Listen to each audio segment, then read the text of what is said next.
think of how much Medicaid, Medicare, the state could have done on just what it spent on one law firm with a federal lawsuit where all they had to do was take care of the things that were simple instead of building prisons.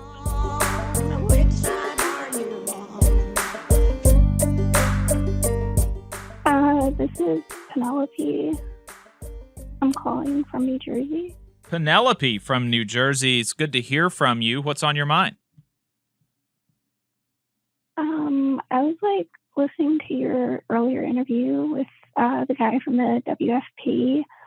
I didn't get to hear the entire thing yet, but when I was listening, it reminded me of this article that I read recently. It's by this guy called Andy Craig, and it's called "There is no piecing back our badly shattered constitutional order." I'm paraphrasing, but he talks about how American society has kind of moved past a rule-based and law-based order, and it's more just like exercising power at this point. So I guess like the power that the government has, but, you know, also the power that maybe protesters have, that maybe social pressure has, and things like that. So I kind of wanted to get an idea of what do you think in terms of how unions, political parties, and just, you know, just people in general can hold the government accountable. And, you know, the government includes politicians, it includes the military and the police, if they are technically at this point not bound by law in a lot of ways. And then how can we keep doing that going forward? Yeah, appreciate the call. You know, I don't have any grand sort of theories. The thing that I try to center myself in history, when, you know, just even as in a lot of ways we are kind of breaking new ground with the level of lawlessness and the disrespect for kind of human dignity with this administration. Although even at the same time, in a lot of ways, we're not. We are still not at a place where, the folks who are trying to form unions are being gunned down by Pinkertons. You know, we are still not in a place where the federal government is sending in the National Guard to fight wars on behalf of corporations. We are still not in a place where, we're doing Japanese internment camps. Where we have we're getting close. We're getting closer, but we're not there. And we were able to come out of that, up until, the civil rights movement. Black folks in the South were literally second-class citizens. They couldn't vote, and yet they were able to push the federal government to give them rights. And so, when I look at, American history, global history, and I know that things have been worse, and the people on the right side of history were able to prevail. And so then I think about how did they do that? And they did that by protesting, public pressure, disruption, putting themselves in some cases in harm's way, and disrupting production, striking, disrupting, the way that society works. And so that, I don't have any grand theories myself other than just to kind of look back at history. It's been worse. We got out, and that's kind of how we were able to get out in the past. And so I imagine that is going to be the way that it happens this time. Yeah, I believe the same, that it's going to take massive people power.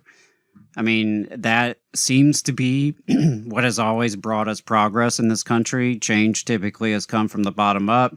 It's been waves of people power, mass collective action, and really, really like robust, diverse groups of people uniting and taking the sort of disruptive action you're talking about. Personally, I think the labor movement needs to be looking at a general strike, and we need to be preparing now. I don't think we have the capacity to pull it off tomorrow, but we need to be working towards it today. We need to be working towards being able to shut down production in this country. I think that is really, really important because ultimately that is probably our strongest weapon, right? Our strength is in our numbers and in our labor power. So if enough of us shut down the economy, we can get some results. I mean, I really do believe that. We have to create a crisis for them. Typically, they're creating crisis for us, but we have to create a crisis for them. And we have to put them in a situation where, to resolve this crisis, they have to concede and give in to some of our demands. I think that's kind of where we're heading and where we're at. And I would just say, on a practical note, relationships, building relationships with comrades, with people you can trust, with people who are in this fight with you is really, really important, and bringing more people into this fight, and particularly leaders. And when I say leaders, I'm not just talking about titles. I'm talking about organic leaders, people who have followers, people who are respected, right? Just like in a union campaign, that's who you want to go for to get early on in the campaign. You want to get the most respected worker in the workplace that people look up to, that they listen to. Not necessarily always the most outspoken advocate, right? Not always necessarily the troublemaker, but someone who has that credibility. And we have to be looking and finding those people in our communities and getting them in this fight, right? So that they can help us bring more into it. But I would just say solidarity is how we can continue to fuel this movement. I really do believe an injury to one is an injury to all. And I think many, many of us out here really do believe that. And we have to take that seriously and have each other's back. But I appreciate the question. It's something we're all wrestling with, I think. Looks like we had a problem with the phones and the session ended. I think we're trying to get it back up if folks want to call back in. Sorry about that. Yeah, but I really appreciate that prompt, because it's something that's on all of our minds, right? We're hearing these devastating cuts to our programs. We're hearing devastating attacks on our rights. We're hearing reports of people being criminalized, people being deported to torture prisons. We've got genocide happening, funded through our tax dollars. The planet is being destroyed. Our very ecosystem is being unraveled by greed, right? These are multiple layers of like existential crisis that we're all facing. And, I think it can be very overwhelming for folks, especially considering we're in an era of widespread alienation and isolation. People do not have the deep communities that we used to have. People aren't, members of things like they used to be. And that, I think, does pose a challenge. So I think you're right, Jacob, that things have certainly been worse. And they could get even more worse, moving forward. They could certainly get worse. But, that is a challenge we're dealing with in this era, I think, is the alienation, the isolation, the lack of cohesion. People are very fractured. As I said earlier, we are a majority. It's just, you wouldn't know that from the way we act and from our lack of cohesion. So really appreciate that. Yep. Hey, 5 seconds. Just wanted to say that this is only possible because of our donors. If you want to see more of this, then consider donating yourself at tvlr.fm/donate. And I saw a question in the chat about boycotts, and I think that's also something we have to. It's a tool in the toolbox, right? I think the strike weapon is ultimately probably our most powerful tool, but it's not the only one, right? We need protest in the streets. We need boycotts of companies in a strategic way. We need callers from the call-in studio real web interface. labor organizing, like really, really, really massive organizing in a way, in a scale that we haven't seen in a long time. The trick is, like, how do we get everyday people buying into this, right? Because the labor upsurge of the 30s, the civil rights upsurge and social justice upsurge of the 50s and 60s, yeah, there were some like powerful dynamic leaders. There was Dr. King. There were so many great leaders, but it was everyday people. It was like a lot of just regular ass folks took some kind of action, showed up to a march, took part in a boycott, donated to a strike fund or a mutual aid fund. It's going to take every little bit. And I think I would just encourage folks to consider what you can do and who you can do it with. If what you can do is chip in a few bucks to various good causes, show up to something every now and then, but you have people in your network that if you can bring them in, that is really, really important. It is a numbers game. That's where our strength is. So we have to always be growing, adding, and multiplying. That's the name of the game. Phones are back up. Phone number is 844-899-TVLR. That is 844-899-8857. We have another caller on the line. Caller from a 256 area code. 256 area code. What's your name and where are you calling from? Well, this is Dwayne, press secretary. Hey. Hello, Jacob. Hello, Adam.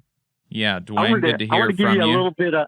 Yeah, what's on your mind? Great to hear from you guys. Always fantastic program. I wanted to tell you a few things that were happening as far as the election coming up, okay? Mm-hmm. Will Ainsworth dropped out of the governor's race. Yep, saw that. Tommy Tuberville is supposed to announce on Tuesday. There are some problems with his residency being questioned. You got me? And the press is just the conservative right-wing press of the state is painting a picture of him just being the governor now. Have you got me? Mm-hmm. Like, that's it. It's over. You know what I'm saying? Right. Well, guys, I'm going to tell you right here on the show, and I did sort of say it before to the other stations where I talk. I may run against Tommy Tuberville myself. And yes,